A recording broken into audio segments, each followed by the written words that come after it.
মুক্তিযুদ্ধের শহীদের সংখ্যা নিয়ে একটা ফাত্রামি, একটা রাজনীতি, একটা এক ধরনের পলিটিক্স করার একটা চর্চা বাংলাদেশে আছে। এটা খুবই লজ্জাজনক, দুঃখজনক একটা ঘটনা যে কিছু জিনিস নিয়ে পলিটিক্স করতে হয় না বলে আমি অনেকবার এই কথাটা আমি প্রায় বলি, কিছু জিনিস নিয়ে পলিটিক্স করতে হয় না। তার মধ্যে একটা হচ্ছে যে মুক্তিযুদ্ধ, মুক্তিযুদ্ধ রিলেটেড এনিথিং, এটা নিয়ে পলিটিক্স করা একেবারেই উচিত না। অর্থাৎ খুব সহজ কথা বলি, ধরেন যে জামাতকে নিয়ে বা ইসলামপন্থী দলগুলোকে নিয়ে আমার যত সমালোচনা, কোনো সময় দেখবেন না যে আমি সমালোচনা করতেছি এই কারণে যে তারা মুক্তিযুদ্ধের বিরোধিতা করছে। মুক্তিযুদ্ধের বিরোধিতা করছে, মুক্তিযুদ্ধের সময় গণহত্যা করছে কি করে নাই, এটা আমি রাজনীতিতে আনবো না। আমার তো একটা রাজনীতি আছে, সেই রাজনীতিতে আমি মুক্তিযুদ্ধকে টানবো না। কারণ কি, মুক্তিযুদ্ধ একটা সেক্রেট জিনিস, একটা পবিত্র জিনিস, একটা জিনিস যেটাকে নিয়ে গবেষণা করতে হবে, প্রশ্ন করা যাবে, ঘাটা যাবে, যে কোনো ধরনের অ্যাবসার্ড প্রশ্ন ইজ অ্যালাউড।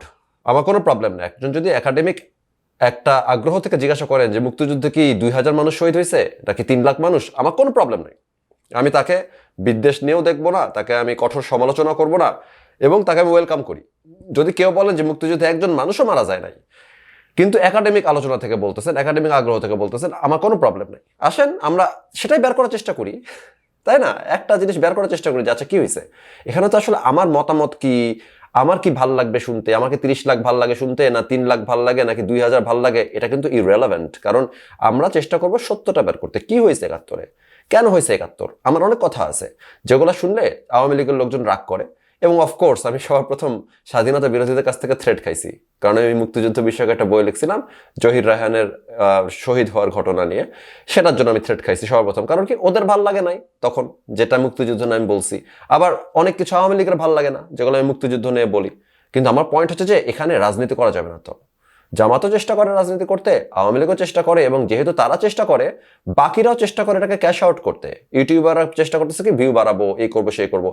আমার পয়েন্ট হচ্ছে যে আমি ইসলামপন্থী দলগুলোকে বাংলাদেশে এবং পৃথিবীর যে কোনো গণতান্ত্রিক স্ফিয়ারের মধ্যে রাজনীতি করতে দেব না। কারণ ইসলামিক যে কোনো ধরনের দল, তারা ফ্যাসিজম চায়, তারা ইসলামও ফ্যাসিস্ট হইতে চায়। আই মিন ইসলামের যে কোনো ধরনের ভার্সন অফ শরিয়ার তো অনেক ভার্সন দেখবেন আপনারা। জামাত এক ধরনের ভার্সন বলে, এক একজন এক ধরনের ভার্সন বলে, কিন্তু এই প্রত্যেকটা ভার্সনই হচ্ছে ফ্যাসিজম। তো আপনারা যখন বলছেন যে হাসিনা স্বৈরাচারী, অনেকে বলছেন ফ্যাসিস্ট, যেটা আমি মনে করি না ফ্যাসিস্ট, এবং একাডেমিক্যালি হাসিনা ফ্যাসিস্ট ছিল না। বাট ধরে নিলাম যে আপনার সংজ্ঞায়ন অনুযায়ী হাসিনার আচরণ ফ্যাসিস্ট, অথবা আমার কাছে হাসিনার আচরণ ছিল স্বৈরাচারী। আমরা এটা বিরুদ্ধে দাঁড়াইছিলাম, একই একটা সমতলে আসছিলাম, কারণ কথাটা সত্য ছিল যে গণতন্ত্রের কোনো অবস্থানই, কোনো একটা মানে একটা চিলতে স্থান গণতন্ত্রকে দেওয়া হয় নাই। এজন্য আমরা জিনিসটা পছন্দ করি নাই। আমরা বলছি যে না না না, এভাবে চলবে না। এবং তারপরে যখন প্রাণহানি হওয়া শুরু করলো, প্রথমে তো গণতন্ত্র নাই, সেটা তো একটা দুঃখের ব্যাপার, কিন্তু অ্যাটলিস্ট দেখা, স্ট্র্যাটেজিক্যালি গণতন্ত্র ফিরিয়ে নিয়ে আসা, সেটা সেটা আমি চাইছি সবসময়। আমি চাই না যে একটা বিশাল গণ অভ্যুত্থান হোক। আমি চাইছিলাম যে ভোটের মাঠে, ভোটের সময়ে পোলিং এজেন্টদেরকে পিটায় বের করে দেওয়া থেকে শুরু করে পোলিং সেন্টারগুলোতে গ্যাঞ্জাম করা, এগুলাকেই ভিত্তি করে পোলিং সেন্টারগুলোকে যে করেই হোক নিরপেক্ষ একটা জায়গাতে নিয়ে যাওয়ার মতন পরিস্থিতি সৃষ্টি করে ভোটের সময় আমরা এটা সমাধান করব। কিন্তু পয়েন্ট বিং, গণ অভ্যুত্থান যখন হয়েছে আমরা সবাই সমর্থন দিচ্ছি কেন? কারণ আমরা চাই গণতন্ত্র, এবং ওই একটা প্রেমিস থেকেই যে আমার কিন্তু ওইটাই পয়েন্ট। আমার রাজনীতির পয়েন্ট হচ্ছে ইসলামিক দলগুলোকে আমি ব্যান করতে চাই। এটার সাথে কোনো ধর্ম থাকবে কি থাকবে না এটা নিয়ে আমার কোনো মাথা ব্যথা নাই, কিন্তু ইসলাম নিজে যেভাবে বলছে, কোরআনের সমস্ত তাফসির, সমস্ত হাদিস, এগুলা মিলিয়ে যখন রাজনীতি করতে যাচ্ছেন, তখন আপনি যে রাজনীতিটা করতে যাচ্ছেন সেটা গণতান্ত্রিক রাজনীতি হচ্ছে না, সেটা ফ্যাসিস্ট রাজনীতি হচ্ছে। শেখ হাসিনা ফ্যাসিস্ট না হলেও ইসলাম মানেই ফ্যাসিস্ট। আপনি ইসলামের একটা শরিয়া ভার্সন দেখান, একটা শরীয়তের ভার্সন দেখান, যেই শরীয়তটা আপনি যদি চালু করেন তাহলে সেটা গণতান্ত্রিক হবে। ইসলামে তো ওই ধরনের গণতন্ত্রের অবস্থান, মানে কোনো ধরনের স্থানই নাই। এইটা হচ্ছে আমার রাজনীতির ভিত্তি, যে কেন আমি জামাতকে ব্যান করতে চাই, কারণ সে ইসলামিক রাজনীতি করে। কেন আমি ইসলামিক আন্দোলনকে ব্যান করতে চাই, কারণ সে ইসলামিক রাজনীতি করে। 71-এ কি করছে সেজন্য আমি জামাতকে ব্যান করতে চাই না। 71-এ যা করছে জামাত, সেটা হচ্ছে একটা অপরাধ। অপরাধের ক্ষেত্রে ব্যান, অপরাধের ক্ষেত্রে ক্ষমা প্রার্থনা, এগুলা কোনো কথা হইতে পারে না। অপরাধ হইলে সেটা বিচার হইতে হয়। বিচারে যদি আদালত মনে করে যে কেউ অপরাধ করে নাই, তাকে সে বেকসুর খালাস দিবে, তাকে ক্ষমাও চাইতে হবে না। আর বিচারে যদি প্রমাণিত হয় যে কেউ খারাপ কাজ করছে, কেউ গণহত্যা করছে বা নারী ধর্ষণ করছে যুদ্ধের সুযোগ নিয়ে, তাহলে তাকে ফাঁসি দেওয়া হইতে পারে, সে ক্ষমা চাইলেও তাতে কিছু আসে যায় না। সুতরাং আপনারা এই ট্র্যাপে কেমনে পড়েন বুদ্ধিমান লোকজন আমি বুঝি না। কোন অবস্থাতেই মুক্তিযুদ্ধ নিয়ে, ৭১ নিয়ে ক্ষমা চাওয়া কোনো ধরনের অপশন না এখানে। এবং মুক্তিযুদ্ধের অবস্থান নিয়ে কাউকে ব্যান করে দিলাম, এটাও কোনো অপশন, এটা ক্রাইম, এটার বিচার হইতে হবে। মুক্তিযুদ্ধ নিয়ে রাজনীতি করা যাবে না।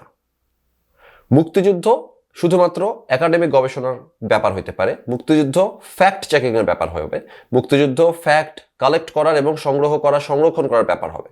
মুক্তিযুদ্ধ রাজনীতির বিষয় হইতে পারে না। যেমন মুক্তিযুদ্ধ যেরকম রাজনীতির বিষয় হইতে পারে না, একইভাবে ইসলামিক যে ফ্যাসিজম, সেটা কোনো রাজনীতির বিষয় হইতে পারে না। এটা আউটরাইট ব্যান করতে হবে। আপনি গণতান্ত্রিক যদি পরিবেশ চান, তাহলে আপনি ইসলামিক যে কোনো ধরনের ধর্মভিত্তিক রাজনীতিকে ব্যান করতে হবে। তারা এখন আস্ফালন করতেছে, তার মানে এই না যে তারা সঠিক কাজ করতেছে, অথবা তার মানে এই না যে আমরা মেনে নিব। তারা যদি 99% পপুলেশনও হয়, তাও আমরা মেনে নিব না। আপনারা কি রাজতন্ত্র চান? তাহলে রাজতন্ত্রের জন্য আন্দোলন করেন ভাই। জামাত ইসলাম যদি রাজতন্ত্র চায়, যদি ইসলামিক শরিয়া চায়, তাহলে ইসলামিক শরিয়ার জন্য আন্দোলন করেন। Completely fine. ওই মাঠ আপনাদেরকে আমরা ছেড়ে দিছি, ওই মাঠ আপনাদের, পুরাপুরি আপনাদের, কিচ্ছু বলবো না। কিন্তু আপনি গণতন্ত্রের মধ্যে এসে যদি বলেন আমি ইসলামিক দল করি, আমি ভোটে দাঁড়াবো, না না না না, আপনাকে তো মেনে নিতে পারবো না। এখানে আপনার কোনো জায়গায় নাই। কারণ যেটা আমি আগে বলছি, আপনি ক্রিকেট খেলতে আসলে আমাদের সাথে আসেন, আমরা ক্রিকেট খেলতেছি, আমরা গণতন্ত্র নিয়ে খেলতেছি, আমরা ক্রিকেট খেলতেছি, বামপন্থীরা ক্রিকেট খেলতেছে, ডানপন্থীরা ক্রিকেট খেলতেছে। কারণ কি, এখন বামপন্থীদের ক্ষেত্রে মানুষ বলতে আসে, আচ্ছা বামপন্থীরা তো এই ধরনের ব্যবস্থা রাখবে না, কিন্তু বামপন্থীদের মধ্যে এই ধরনের কোনো ধরনের ঐশ্বরিক বিধান নাই যে তুমি এর বাইরে যাইতে পারবে না। বামপন্থীরা ইজিলি সমাজতান্ত্রিক গণতন্ত্র কায়েম করতে পারে, এটা একটা অপশন। বামপন্থীদের হাতে অনেক অপশন আছে, সমাজতান্ত্রিক গণতন্ত্র কায়েম করা কোনো ব্যাপারই না বামপন্থীদের জন্য। কিন্তু একটা ইসলামিক দলের জন্য ইসলামিক গণতন্ত্র প্রতিষ্ঠা করার কোনো চয়েস নাই। যদি সে সেটা করতে চায়, তাহলে তার আর ইসলামিক দল নাই, আর যাই থাকুক না কেন। কিন্তু যদি সে তাহলে এখন মুখে ইসলামিক বলতেছে, মানে এখানে প্রবলেম আছে। এখন যখন আমি রুয়েটে পড়ি, তখন হচ্ছে আমি একটা ছোট্ট কাজ করার চেষ্টা করছিলাম হিমু ভাইদের সাথে, 1-1-এর। তার মধ্যে আমি সবচেয়ে ক্লোজলি কানেক্টেড ছিলাম হচ্ছে যেটা শহীদ বনি আমিনের জীবনীর ওপর আমরা একটা ভিডিও ডকুমেন্টারি বানাইছিলাম। তো ওই সময় ওই ভিডিওটা আপনারা এখন ইউটিউবে পাবেন। এবং ওই ভিডিওটা বানানোর সময় আমরা গেছি জায়গা মতন, মুক্তিযোদ্ধাদের সাক্ষাৎকার নিছি।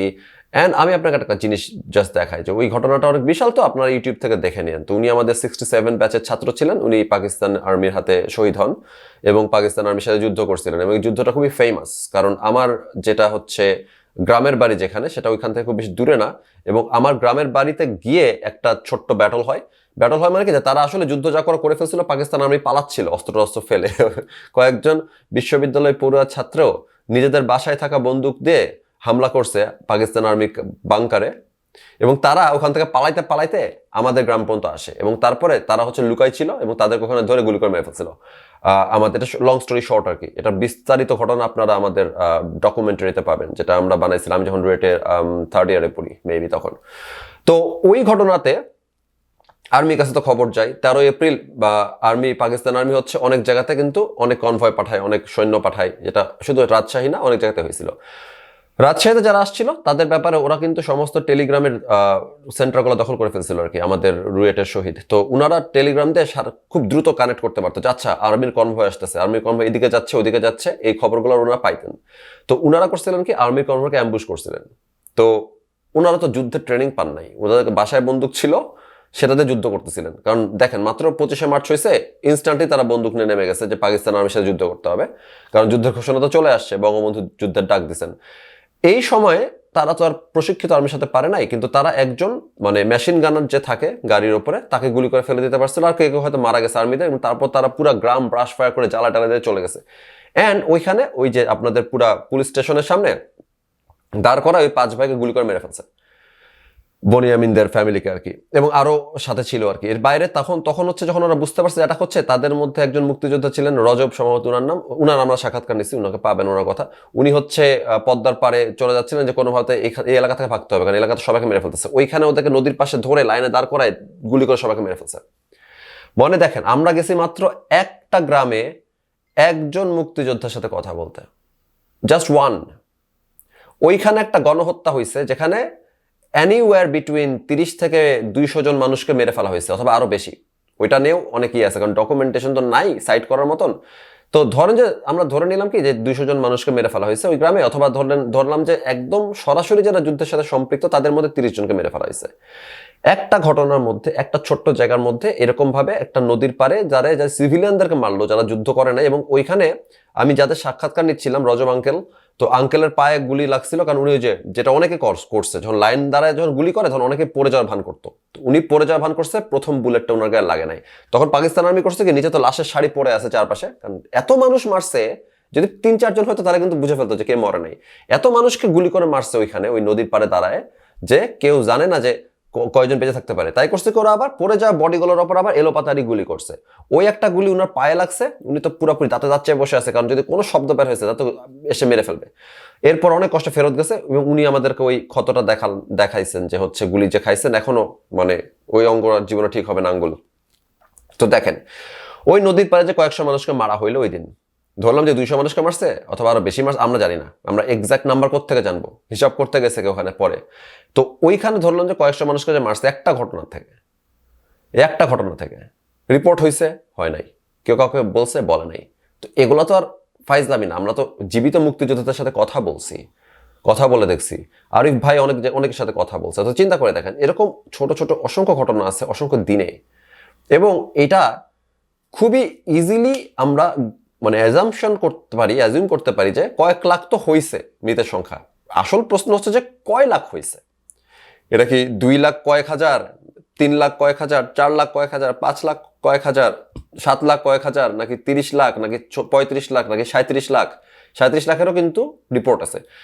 কত লাখ এটা আমরা জানি না, কিন্তু লাখ যে ছাওয়ারাইছে, কয়েক লাখ যে পার হয়েছে, এটা নিয়ে অলমোস্ট কোনো ডাউট নাই। আপনি ইন্টারপোলেশন করলেও দেখবেন যে পার হয়ে যাবে আর কি। তো এইরকম ঘটনা যে আমরা ছোট ছোট কাজ করছি, আমাদের যে ধরনের পাওয়া যায়, যেমন আমরা রাজশাহী শহরের মধ্যে এরকম আছে যে 3 জন মুক্তিযোদ্ধার কবর, তারপর ওইখানে আছে 2 জন মুক্তিযোদ্ধার কবর, এরকম আছে মুক্তিযোদ্ধাদের কবর। তো মুক্তিযুদ্ধের শহীদ না, কিন্তু শুধু মুক্তিযুদ্ধে শহীদ হয়েছে অনেকে যারা যুদ্ধ করে নাই। আমাদের বদ্ধভূমি আছে পদ্মার পাশে, তো ওইখানে তো আবার কয়েকশো মানুষ, বা মানে এইসব জিনিসগুলো নিয়ে আমরা এইসব ফাত্রা আলোচনাতে যাইতেছি কেন? পলিটিক্সের কারণে এই আলোচনাটা হচ্ছে কেন? এটা পলিটিক্যাল মুভ। এইসব জিনিসপাতিকে কোনোভাবেই প্রশ্রয় দেওয়া যাবে না, পলিটিক্স করা যাবে না মুক্তিযুদ্ধ নিয়ে। কিছু জিনিস নিয়ে আমরা পলিটিক্স করব না, যেমন মেয়েদের অধিকার, সংখ্যালঘু নাস্তিক এদের অধিকার, হোমোসেক্সুয়ালদের অধিকার, মুক্তিযুদ্ধ, মানুষের অধিকার, মানুষের গণতান্ত্রিক অধিকার, এগুলো নিয়ে কখনো কোনো পলিটিক্স করা যাবে না। যারা করে তারা বাংলাদেশের শত্রু। কারণ আমি আপনাকে একটা জিনিস বলি, আমি পৃথিবীর রাজনীতি থেকে একটা জিনিস শিখছি, যেই বিষয়টা নিয়ে পলিটিক্স করা হয় সেই বিষয়টার কোনো দিনও সমাধান হয় না। আমেরিকার ইমিগ্রেশন প্রবলেম, এটা নিয়ে পলিটিক্স করা হয়, এটা সমাধান হচ্ছে না। আমেরিকার একটা প্রবলেম হচ্ছে অ্যাবর্শন প্রবলেম, অ্যাবর্শন করা যাবে কি যাবে না, ফাতরা একটা জিনিস। এই 2025 সালে সেটা নিয়ে কোনো কথাই হওয়ার কথা না, পলিটিক্স করা হচ্ছে, তাই এটার কোনোই সমাধান হচ্ছে না। আপনি যদি মুক্তিযুদ্ধ নিয়ে পলিটিক্স করেন, এটা জীবনও সমাধান হবে না। নারী অধিকার নিয়ে যদি পলিটিক্স করেন, নারীরা অধিকার পাবে না জীবনও। শ্রমিকদের অধিকার নিয়ে যদি পলিটিক্স করেন, শ্রমিকরা অধিকার পাবে না। যদি আপনি নাস্তিকের অধিকার নিয়ে পলিটিক্স করেন, নাস্তিক অধিকার পাবে না।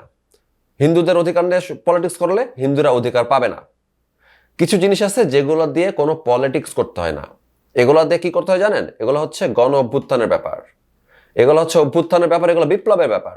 মনে করেন যে মেয়েদের অধিকার থাকবে কি থাকবে না, এটা আমরা গণতান্ত্রিক উপায়ে সমাধান করব, এইসব হবে না। তো এটা বিপ্লব করে সমাধান করতে হবে। মুক্তিযুদ্ধে কয়জন মারা গেছে, কয়জন মারা যায় না, এগুলো নিয়ে ফটকাবাজি করলে বিপ্লব করে সমাধান করতে হবে। অর্থাৎ বিপ্লব করে যারা এগুলো নিয়ে রাজনীতি করতেছে এদেরকে একদম মাঠ থেকে কমপ্লিটলি বিতাড়িত করে দিতে হবে, যাতে এগুলো নিয়ে কেউ রাজনীতি করতে না পারে। আমরা সবাইকে একদম বাড়ি দিয়ে ভাগাই দিব, তারপর বলবো যে ওকে, এখন থেকে আমরা এই ধরনের আলোচনা রাজনীতির মাঠে শুনবো না। একাডেমিক আলোচনা হইতে পারে, যেখানে একজন এসে বলতেছে যে ওকে, আমরা হচ্ছে এই বইগুলো পড়ছি, আমার অপিনিয়ন পিস হচ্ছে এইটা। আরেকজন বলতে পারে যে আমি এই বইগুলো পড়ছি, আমার অপিনিয়ন পিস হচ্ছে এইটা। এট দ্য সেম টাইম এটা এমন কেউ বলতে পারবে না যে রাজনীতি করে। তারেক জিয়ার কাছ থেকে আমরা এটা শুনতে চাই না, এটা আমরা ওইসব লোকজনের কাছে শুনতে চাই না যারা ইউটিউবে বসে বসে রাজনীতি করে। যারা রাজনীতি করতে আসছে, রাজনীতি করে, প্রোপাগান্ডাই করে, তার চ্যানেল দিয়ে শুধু প্রোপাগান্ডাই বার হয়, সে এই কথা বলার অধিকার রাখে না। কারণ কি? সে একাডেমিক আলোচনা করতে আসে নাই, বা যদি তার ইন্টেনশন এটাও থাকতো যে একাডেমিক আলোচনা করতে আসছে, তারটা পলিটিক্সে চলে যাচ্ছে। কারণ তার একটা পলিটিক্স আছে যেটা সে অ্যাক্টিভলি পার্সু করে। অ্যাক্টিভ পার্সু করা লোকজন যেন 71 নিয়ে কথা বলতে না আসে, নারী অধিকার নিয়ে কথা বলতে না আসে, কারণ এগুলা হচ্ছে এস্টাবলিশড করার মতন জিনিস, ফ্যাক্টস বের করার জিনিস, অথবা অধিকারটা প্রতিষ্ঠা করার জিনিস। মেয়েদের অধিকার সমান দিতে হবে, এটা কি আবার পলিটিক্সের ব্যাপার নাকি? আমি কি আপনার ম্যান্ডেট নিয়ে মেয়েদেরকে সমান অধিকার দিব? আমি আপনার ভোট নিয়ে এসে মেয়েদেরকে সমান অধিকার দিব? গণতান্ত্রিক ভাবে মেয়েদেরকে সমান অধিকার দিব? জি না। মেয়েরা কোনো ধরনের তন্ত্র ছাড়াই সমান অধিকার পাবে। আপনি যদি এটাতে মানে রাজনীতি করতে আসেন, যদি বলেন যে ভোট করো, না না আমরা ভোট করবো না, আমরা বিপ্লব করব। দরকার হইলে আমরা সবাই রাস্তায় নেমে আপনাদেরকে টেনে ছিঁড়ে ফেলবো, তারপর আমরা প্রতিষ্ঠা করবো অধিকার। মৌলিক অধিকারের ক্ষেত্রে কোনো রাজনীতি হয় না। মৌলিক অধিকার নিয়ে রাজনীতি করলে কেউ মৌলিক অধিকার পাবে না, কারণ ওটা দিয়ে সারা জীবন রাজনীতি করা হবে। কয়েকশো বছর ধরে রাজনীতি চলতে থাকে। মুক্তিযুদ্ধ নিয়ে যতদিন রাজনীতি হবে ততদিন পর্যন্ত মুক্তিযুদ্ধের শহীদের সংখ্যা ফাত্রামি চলবে। এগুলো রাজনীতি করার বিষয় না। মেয়েদের অধিকার নিয়ে ধর্ম থাকবে কি থাকবে না এগুলো নিয়ে রাজনীতি করা মানে কি আজীবন এই কোশ্চেন থেকে যাবে। আমি জিন্দেগিতে আমেরিকা থেকে শুরু করে ইন্ডিয়া, বাংলাদেশ থেকে শুরু করে লন্ডন, কোথাও আমি দেখি নাই যে একটা বিষয় নিয়ে যদি কোনোভাবে পলিটিক্যাল পার্টিরা ঠিক করে যে এই বিষয় নিয়ে আমরা রাজনীতি করব, ওই বিষয় কয়েকশো বছর ধরে চলতেই থাকে চলতেই থাকে চলতেই থাকে, সমাধানই হয় না, কখনোই সমাধান হয় না, এবং এগুলোকে বিতর্ক নিয়ে বিতর্ক করতেই থাকে মানুষ। এই যে একটা জিনিস অ্যাবর্শন করা যাবে কি যাবে না, বলা হলো যে যাবে না, ওটাকে আবার টেনে এসে রাজনীতি করতে হবে। কারণ কি রাজনীতি করার যে জিনিস বেশি নাই। ইমিগ্রেন্টরা থাকবে কি থাকবে না, কিভাবে থাকবে কিভাবে থাকবে না, ইচ্ছা করলে সমাধান করা যাইতো, কিন্তু কেউ এটা সমাধান করতে চায় না। ডেমোক্রেটরা চায় যে এটা জিয়ে রেখে তারা রাজনীতি করবে, রিপাবলিকানরাও চায় যে এটা বেঁচে থাকুক, তারা রাজনীতি করবে। পার্মানেন্ট সলিউশন কেউ চায় না, তাই কি করে দেওয়াল বানাচ্ছে, বর্ডারে দেওয়াল বানাচ্ছি। সুতরাং এইসব জিনিস নিয়ে তারপরে দেখেন কতটুকু বাংলাদেশে বাইরের শক্তি বা মানে বহির্বিশ্বের শক্তি বা পাশের দেশের এমবাসি কতটুকু নাক গলাবে, এই বিষয়ে রাজনীতি করার বিষয় নাকি? এটা একটা সেটেলমেন্ট আসার বিষয়। যেহেতু রাজনীতি করতেছে, সুতরাং ভারত বিদ্বেষ, ভারতের আগ্রাসন, এই আগ্রাসন ওই আগ্রাসন, কারণ কি ওর কিন্তু সমাধান করার ইচ্ছা নাই। প্রত্যেকটা আপনি আজকে থেকে খেয়াল করে দেখেন, পলিটিক্যাল পার্টিরা যেসব লোডেড ওয়ার্ডস ব্যবহার করে, আপনার কি মনে হয় যে এগুলো সমাধান করতে চায়? এগুলো ওরা সমাধান করতে চায় না। ওরা চায় যে আজীবন বেঁচে থাকুক, আজীবন ভারতের সাথে বাজে ডিল হইতে থাকুক, যাতে করে আমাদের কখনোই যেগুলো আসল প্রবলেম, ধরেন আমার পানি দরকার, নদী থেকে পানি দরকার, আমার নদী থেকে পানি দরকার, এটাই তো কেস। এখানে তো আসলে আমরা ভারতের আগ্রাসন রুখে দিব, আমরা ভারতের বিরুদ্ধে 2টা মিছিল করব, এটা কি কোনো ধরনের সমাধান? নদীর পানি ঠিক করে পাওয়ার জন্য সমাধান না। সমাধানটা কি? প্রপার ওয়েতে এই বিষয় নিয়ে আলোচনা করে নেগোশিয়েট করতে পাঠানোর মতন লোক পাঠাতে বাধ্য করা, নিজের সরকারকে, ভারতের সরকারকে না। ভারত তো তার পাশ থেকে লোক পাঠাবে যে পানি দিবে না, ওটাই তোর চাকরি। আমার লোকের চাকরি হচ্ছে পানিটা আদায় করা, ওইটা হচ্ছে সমাধান। তাহলে তুমি ভারত বিদ্বেষী বক্তব্য না দিয়ে তুমি আমাদের পররাষ্ট্র মন্ত্রণালয়কে ঘেরাও করে পররাষ্ট্র মন্ত্রণালয়ের সচিবদেরকে নিয়ে এসে টেবিলে বসায় তাদের কাছ থেকে মুচলেখা আদায় করো যে আমরা যত দ্রুত সম্ভব অক্টোবরের মধ্যে ভারতের সাথে একটা মিটিং করার চেষ্টা করব যেখানে আমরা পানি চাবো। এইটা হচ্ছে সমাধানমুখী রাজনীতি। এটা কিন্তু ওরা করতেছে না। ওরা কি করতেছে? ওটা নিয়ে রাজনীতি করবে, তাই সে ভারতের বিরুদ্ধে সংগ্রাম করে যাচ্ছে, যেটা জীবনে শেষ হবে না। কারণ ঢাকায় আপনি ভারতের বিরুদ্ধে চিল্লাইলে কার কি আসে যায়? ভারতের কিছু আসা যায় না, পররাষ্ট্র মন্ত্রণালয়ের কিছু আসা যায় না, সবকিছু স্টেল মেটে থাকে আর কি, যে কোনো সমাধান নাই। তো এই জন্যই বলতেছি যে শহীদের সংখ্যা কত, এটা একটা একাডেমিক প্রশ্ন, এটা কোনো রাজনৈতিক প্রশ্ন হতে পারে না। যারা রাজনৈতিক প্রশ্ন বানাচ্ছে এদেরকে বয়কট করবেন, সামনে এদেরকে দেখলে জুতা মারাটা দরকার। কিন্তু নিও ফ্যাসিস্টরা আবারও ফ্যাসিজম শুরু করছে, অন্য মানুষজনের মুখে জুতা মারতেছে। তো সবাই ভালো থাকবেন। আলোচনা দীর্ঘায়িত করতে চাই না, আজকের মতন বিদায়।